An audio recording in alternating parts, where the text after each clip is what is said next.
Hi, this tutorial covers AND versus OR probability. Okay, so let's start with a chance experiment. So consider a chance experiment where a political organization is interested in the marital and children's status of adults in a certain neighborhood. So marital status outcomes are married, which we'll abbreviate with an M, single, S, divorced, D, widowed, W. And children's status outcomes are children, C, or no children, NC. So let's use a diagram to make the sample space. Okay, so remember with the tree diagram, we always start kind of at the top at a node. Okay, now the first thing that we're going to look at when we sample somebody is their marital status. Okay, so there's 4 different outcomes here. So we're going to have 4 branches, and your outcomes were married, single, divorced, widowed. Okay, now based on that, there are 2 outcomes coming from each of these. So children or no children.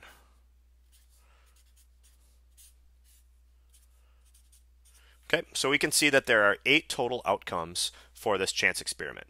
Okay, if we look at this outcome here, that person would be married with no children. If we look at this, that would be divorced with children now. Okay, if we look at the last outcome here, that would be widowed with no children. Okay, so we can see that there are 8 possible outcomes, and they're displayed pretty easily using the tree diagram.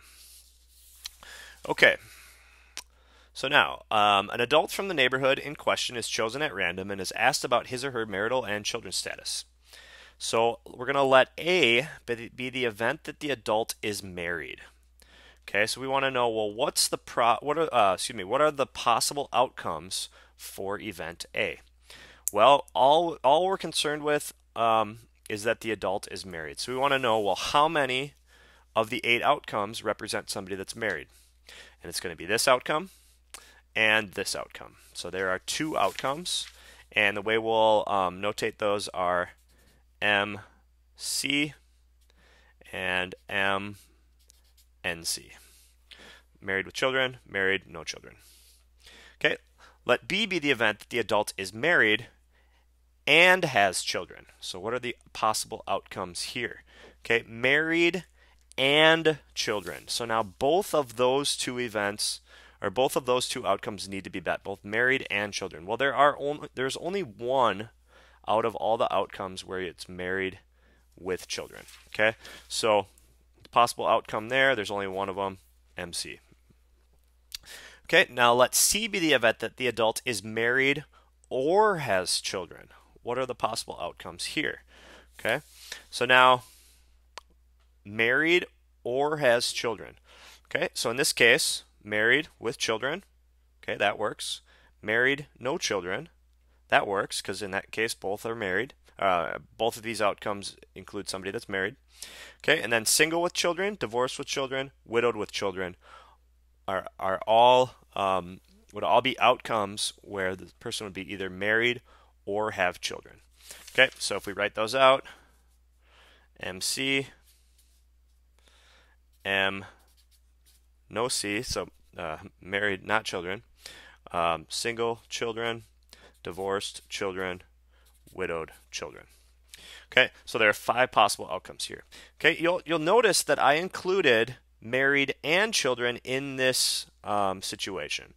Okay, whenever we're dealing with OR, when we're dealing with probability, that's going to be what we call an inclusive OR. So the inclusive OR contains both the AND outcomes and the OR. So some people think of OR as AND/OR. All right, there's also a couple symbols here that I think are important to introduce. A, and then there's this upside down U, and then B. Okay, so what that means is A and B. Okay, that's like the example where we said married and children. Okay, and it's also sometimes known as the intersection of A and B. Okay, so both outcomes need to be met there. Okay, now if we're dealing with A or B, this U symbol here is known as the union. So that's A or B, sometimes known as the union of A and B. So you're going to see it either using the symbol or using either of these two symbols or and or there. Okay, so and then this is to recap what we talked about before. In probability, or is an inclusive or. The outcomes in A or B include the outcomes in A or B or both. Okay, so that's important there. Okay, and as we move forward with probability, we're going to be using and or quite a bit in probability. So if you're dealing with a joint probability is the probability of two events occurring. Sometimes this is known as an and probability. So we won't do any calculations here, but if we wanted to know, well, what's the probability of selecting somebody that's married and has children, whatever probability we come up with, that's going to be considered a joint probability.